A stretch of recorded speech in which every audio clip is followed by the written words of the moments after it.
En los pasillos de la prisión de Nuremberg, el aire estaba cargado con el peso de la historia y la inminencia de la muerte. Faltaban apenas 2 horas para el amanecer del 15 de octubre de 1946.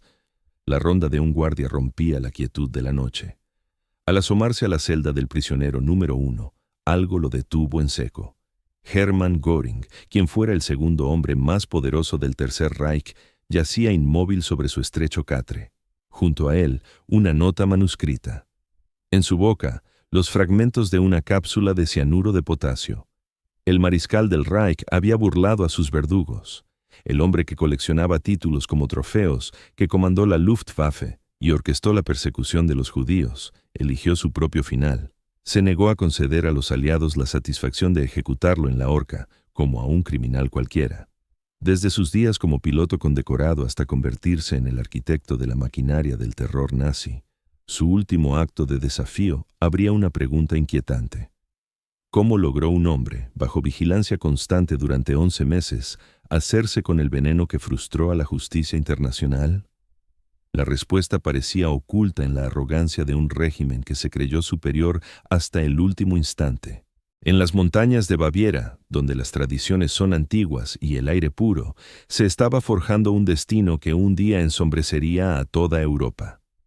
El 12 de enero de 1893, en Rosenheim, vio la primera luz Hermann Wilhelm Göring. Descendiente de una estirpe prusiana, creció bajo un código sagrado: obediencia, honor y servicio al Estado. Su padre, Heinrich Göring, había sido cónsul general en el África del Sudoeste, una de las colonias más turbulentas del imperio, y ese legado militar y colonial moldeó un hogar donde se respiraba el orgullo germánico y la veneración por la autoridad.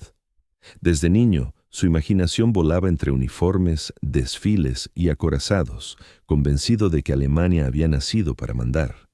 Cuando estalló la Primera Guerra Mundial, aquel sueño infantil se encontró con la cruda realidad del frente. Aunque inició su carrera en el Regimiento de Infantería 112º, pronto comprendió que su ambición no cabía en las trincheras.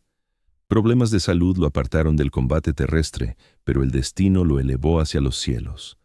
En 1915 fue transferido al servicio aéreo del ejército, un arma experimental donde encontró su verdadera vocación. Allí, en el espacio abierto y letal del combate aéreo, Hermann Göring descubriría el escenario perfecto para el heroísmo y la vanidad. Como piloto de caza, su audacia y precisión se hicieron legendarias. En poco tiempo, acumuló 22 victorias aéreas confirmadas, convirtiéndose en un as de la aviación y en el símbolo del nuevo guerrero de élite del Imperio Alemán. Los archivos militares de Berlín documentan su ascenso vertiginoso, condecorado con la Cruz de Hierro de primera clase y en 1918 con el más alto honor prusiano, reservado solo a los pilotos de coraje y liderazgo excepcionales. La gloria ganada en los cielos pronto buscaría un nuevo campo de batalla en la tierra. Tras la muerte del mítico Manfred von Richthofen, el Barón Rojo, Göring fue elegido para sucederlo al mando del Jagdgeschwader I. Liderar la unidad de élite de la aviación alemana era un puesto de inmenso prestigio, pero también de una presión aplastante, especialmente cuando el destino de la guerra ya se oscurecía en el horizonte. Aún así, mantuvo la moral de su escuadrón hasta el colapso final. Pero el armisticio de 1918 no solo destruyó al ejército alemán, pulverizó el orgullo de toda una generación. La derrota y el Tratado de Versalles humillaron al país, imponiendo pesadas reparaciones económicas, mutilando sus fuerzas armadas y hundiendo a millones en la desesperación. Göring, como tantos veteranos, se sintió traicionado, convencido de que Alemania no había sido vencida en el campo de batalla, sino apuñalada por la espalda. Ese resentimiento se convertiría en el combustible de su futuro político. Fue en Múnich, en los turbulentos años de la posguerra, donde su ira encontró un nuevo propósito. En 1922, mientras escuchaba el discurso inflamado de un agitador llamado Adolf Hitler, Göring reconoció algo familiar: la disciplina, el nacionalismo y un profundo anhelo de venganza. Impresionado por su carisma y su promesa de restaurar la gloria alemana, se unió al Partido Nacional Socialista Obrero Alemán sin dudarlo. Al año siguiente, Participó activamente en el Putsch de la cervecería, el intento de golpe que buscaba derrocar al gobierno bávaro. El enfrentamiento terminó en un desastre. Göring fue gravemente herido en la ingle, una lesión que lo obligó a huir a Austria y luego a Italia. Allí, consumido por el dolor, comenzó a consumir morfina, una adicción que lo acompañaría hasta el final de sus días, marcando su personalidad con una mezcla de euforia, arrogancia e inestabilidad emocional. Cuando finalmente regresó a Alemania, encontró a un Hitler liberado de prisión y en pleno proceso de reorganización de su partido. El líder nazi vio en Göring mucho más que un simple seguidor. Vio a un héroe de guerra, una figura de prestigio capaz de atraer a conservadores y militares desencantados. Era el símbolo perfecto de la gloria perdida que el nazismo prometía restaurar. Así, la alianza entre el piloto condecorado y el orador incendiario quedó sellada. Una sociedad que, movida por la ambición y el resentimiento, ayudaría a precipitar al mundo en la oscuridad de una nueva guerra, mientras el poder absoluto se perfilaba en el horizonte del inminente año 1933. El aire de Berlín vibraba con un nuevo y ominoso pulso. Era el año 1933, y tras un largo periodo de caos político, el poder absoluto caía en manos de Adolf Hitler. Por las avenidas resonaba el eco de las botas, el ondear de las banderas y las promesas de un renacimiento nacional. Para Hermann Göring, aquel momento fue la consagración de una lealtad inquebrantable. Había apostado todo al Führer y ahora llegaba el tiempo de la recompensa. Los documentos oficiales del Reich revelan cómo, en cuestión de meses, acumuló un poder sin precedentes. Ministro sin cartera, primer ministro de Prusia, comisario del Reich para la aviación y ministro del Interior prusiano. Ningún otro colaborador recibió tal cúmulo de funciones en una etapa tan temprana. Pero Göring no era un simple administrador. Se convirtió en el nexo entre el poder político y el aparato represivo del nuevo régimen. Bajo su mando quedaron la policía, la Gestapo y todo el sistema burocrático de Prusia, transformando la región más importante de Alemania en un laboratorio del Estado nazi.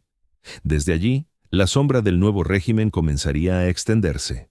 Hacia 1935, la ficción de la legalidad fue desechada. La Luftwaffe, reconstruida en secreto durante años bajo la supervisión de Göring, se presentó oficialmente al mundo en abierta violación del Tratado de Versalles. Fue el renacer del orgullo militar alemán y el símbolo más visible del desafío de Hitler a las potencias occidentales.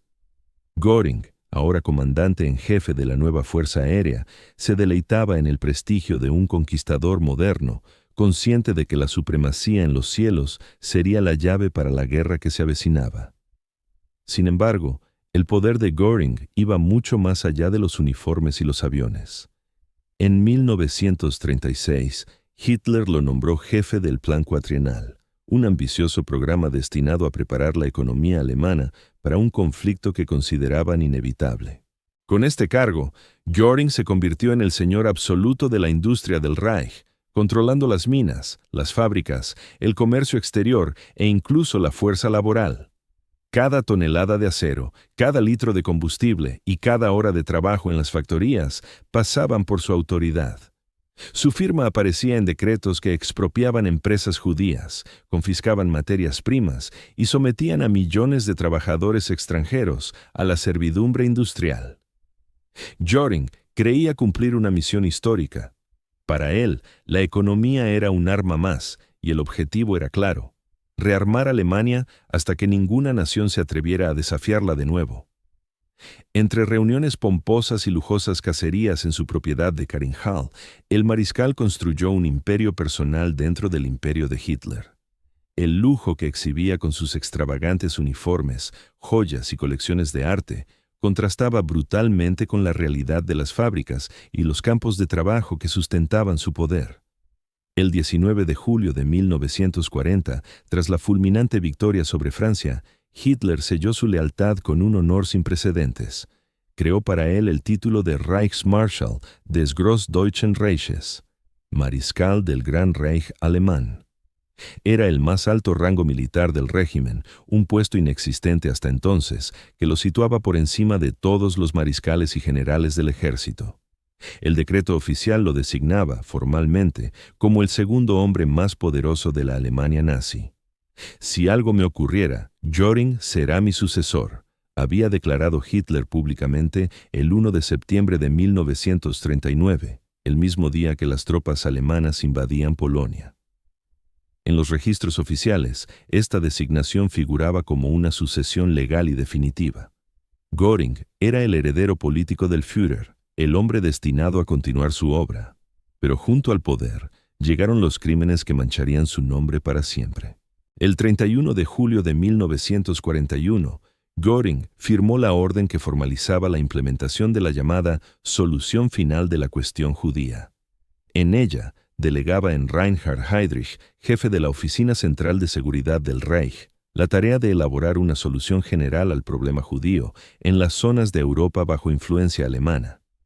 Este documento, conservado hasta hoy, vincula directamente a Göring con el engranaje burocrático del genocidio que exterminaría a 6 millones de judíos. El ascenso de Hermann Göring parecía no tener límites. Héroe de guerra, ministro todopoderoso, mariscal del Reich, heredero del Führer. Pero tras el brillo de las condecoraciones y los uniformes bordados, la sombra de la decadencia ya se alargaba. El ascenso del Ícaro nazi había alcanzado su cenit, y el sol comenzaba a derretir sus alas. El vuelo del Ícaro nazi había alcanzado su cenit, pero las alas, pegadas con cera de arrogancia, comenzaban a derretirse bajo el sol de la realidad.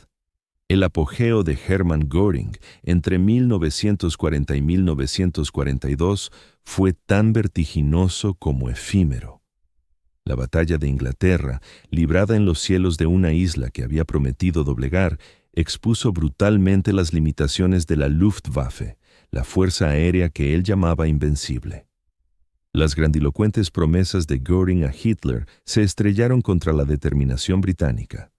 Los incesantes bombardeos sobre Londres y otras ciudades, conocidos como el Blitz, no lograron quebrar la moral de la población ni neutralizar a la RAF.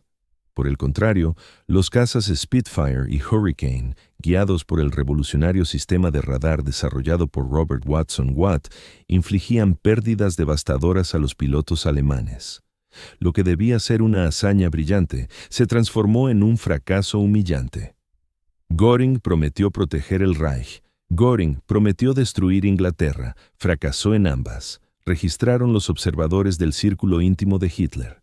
Su aura de invencibilidad comenzaba a desvanecerse, grieta a grieta. En 1941, la invasión de la Unión Soviética profundizó la herida. Göring había asegurado al Führer que la Luftwaffe bastaría para subyugar a cualquier enemigo, pero la realidad del frente oriental fue implacable. La inmensidad territorial, un clima inclemente y el resurgimiento de la Fuerza Aérea Soviética minaron las capacidades germanas. Aviones y pilotos experimentados se perdían a un ritmo alarmante, y la Luftwaffe, otrora símbolo del poderío nazi, comenzó a fragmentarse bajo el peso de una guerra imposible de ganar. A medida que se acumulaban las derrotas, Göring se distanciaba cada vez más de la primera línea. En Caringhall, su lujosa finca en las afueras de Berlín, buscó refugio en la ostentación, rodeado de tapices, esculturas y pinturas expoliadas de museos europeos y colecciones judías.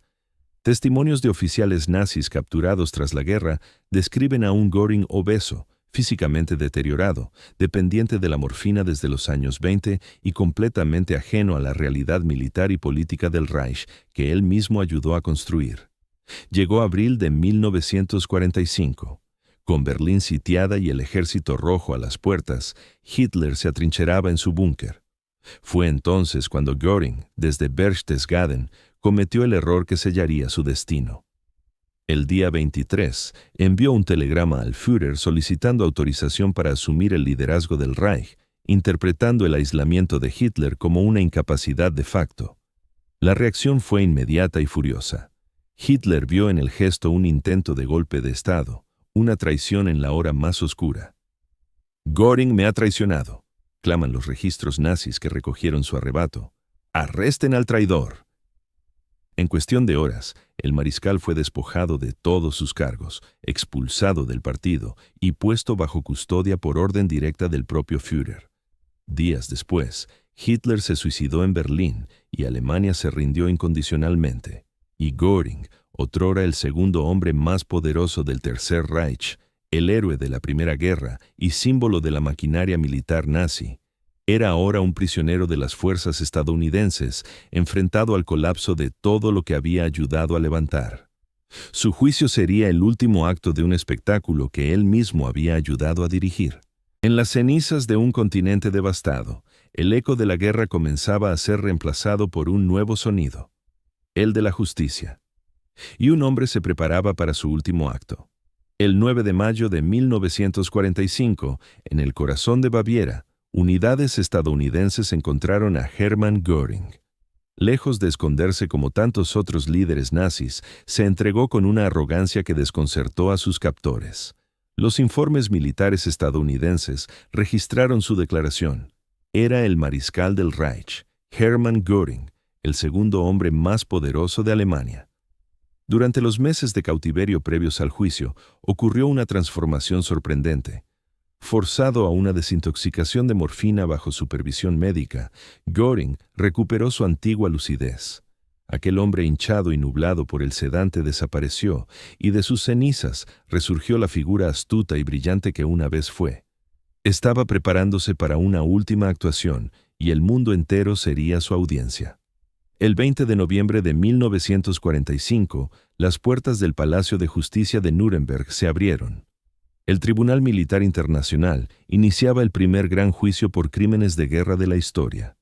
Aunque 24 líderes nazis ocupaban el banquillo, todas las miradas se posaban sobre el acusado número 1, Hermann Göring.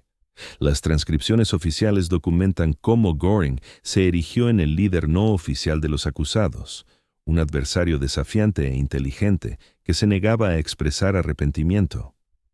Periodistas internacionales del New York Times y la BBC observaban fascinados sus duelos verbales con los fiscales.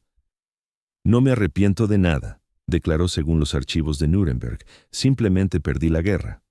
Pero su elocuencia se enfrentaría a un enemigo silencioso e implacable, el papel. Cuando fue confrontado con las pruebas de los campos de concentración y las ejecuciones masivas, insistió en que solo seguía órdenes. Pero los documentos no mentían. Carta tras carta, decreto tras decreto, todos llevaban su firma. La orden del 31 de julio de 1941 que autorizaba la solución final, los memorandos que confiscaban propiedades judías, las directivas a la Luftwaffe para bombardear poblaciones civiles. El 1 de octubre de 1946, tras meses de testimonios devastadores, el tribunal anunció su veredicto. Hermann Göring fue declarado culpable de los 4 cargos: conspiración para cometer crímenes contra la paz, crímenes de guerra y crímenes contra la humanidad. La sentencia era la muerte en la horca. En la víspera de su ejecución, la prisión de Nuremberg contenía el aliento. El 15 de octubre de 1946, Hermann Göring había librado su última batalla no en los cielos de Europa, sino ante el tribunal de la historia. Su petición de morir como un soldado frente a un pelotón de fusilamiento fue denegada con firmeza por los aliados. El mariscal del Reich, otrora el segundo hombre más poderoso de Alemania, sería tratado como un criminal común. La dignidad militar que tanto reclamaba le sería arrebatada. Su destino estaba sellado en la horca, no en el campo de honor que él había imaginado. Durante 11 largos meses, Göring vivió bajo una vigilancia implacable en su celda de Nuremberg. Los guardias hacían sus rondas cada pocos minutos, la luz permanecía encendida día y noche y los registros minuciosos eran una rutina inflexible. En esa misma ala aguardaban el mismo destino figuras centrales del régimen, hombres cuyos nombres se habían convertido en sinónimo de terror: Ribbentrop, Keitel, Rosenberg, Frank. Todos esperaban que el amanecer les trajera la muerte. Pero Göring, astuto hasta el final, guardaba un último secreto. Cerca de las 22:45, el silencio de la prisión fue roto por un detalle anómalo. El guardia nocturno, al pasar junto a la celda número 5, notó que el prisionero no se movía. Se acercó, lo llamó sin obtener respuesta. Al abrir la puerta, lo encontró tendido en la cama, vestido con su uniforme de recluso y con una expresión extrañamente serena. Estaba muerto.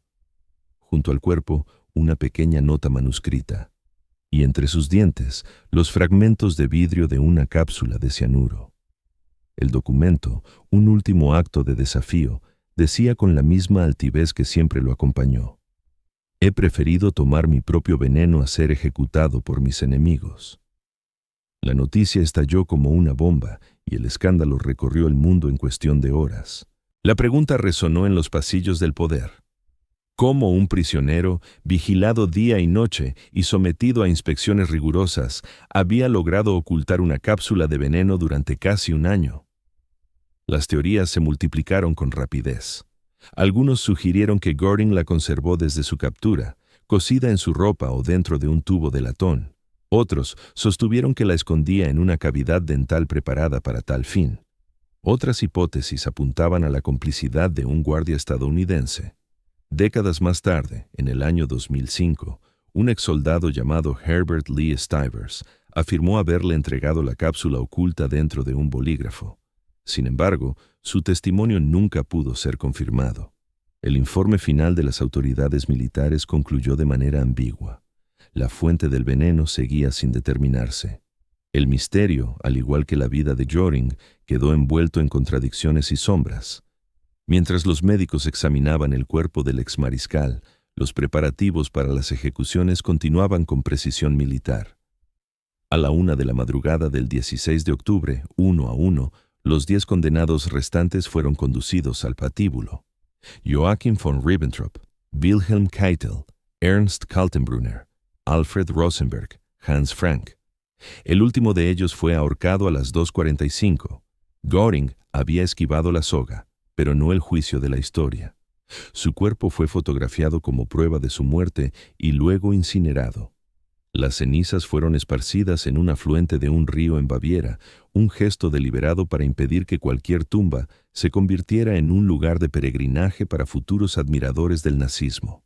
Así concluía la trayectoria del hombre que voló entre la gloria y la ruina, entre la adulación y el desprecio, sellando su destino con el mismo veneno que simbolizó el fin de un imperio de destrucción.